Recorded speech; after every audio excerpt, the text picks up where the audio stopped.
Hi friends, welcome to my channel. ఇక ఆనంద భైరవి వాళ్ళ ఇంట్లో హాల్లో అందరూ కూడా ఉంటారు.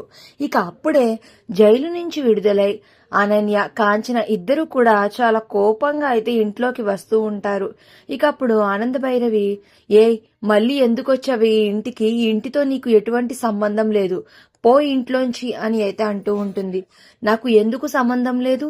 నేను రోహిత్ కి తాలి కట్టిన భార్యని, ఈ ఇంటికి పెద్ద కోడలిని, ఈ ఇంట్లో ఉండే సర్వ అధికారాలు నాకున్నాయి, లేవని ఎవరు చెప్తారు అని అయితే అనన్య అంటూ ఉంటుంది.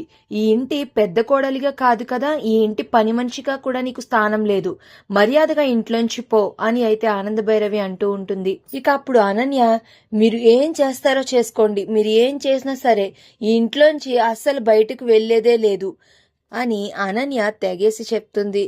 సరే, ఏం చేస్తానో చూద్దుగాను అని ఆనంద అయితే ఒక చిటిక వేస్తుంది. ఒక చిటిక వేయగానే ప్రీతి అయితే చీపురు తీసుకుని వస్తుంది. ఇక ఆనంద ఇంకొక చిటిక వేస్తుంది. ఇక ఇంకొక చిటిక వేయగానే శరణ్య అయితే ఇంట్లో ఉన్న మాప్ స్టిక్ తీసుకుని వస్తుంది.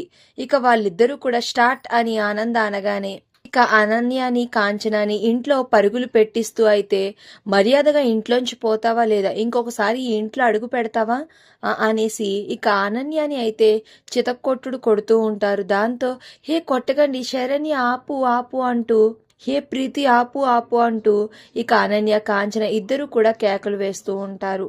వాళ్ళు అలా కేకలు వేసేసరికి ఆనంద చాలా సంతోషపడుతూ అలా చూస్తూ ఉంటుంది. ఇక రోహిత్, లీలావతి, దర్శన్ వీళ్ళందరూ కూడా అనన్యకి తగిన శాస్తి జరుగుతున్నందుకు సంతోషంగా అలా చూస్తూ ఉంటారు. మరి ఇప్పటికైనా ఆనంద భైరవి ఇంటి నుంచి అనన్య, కాంచనలు బయటికి వెళ్ళిపోతారా?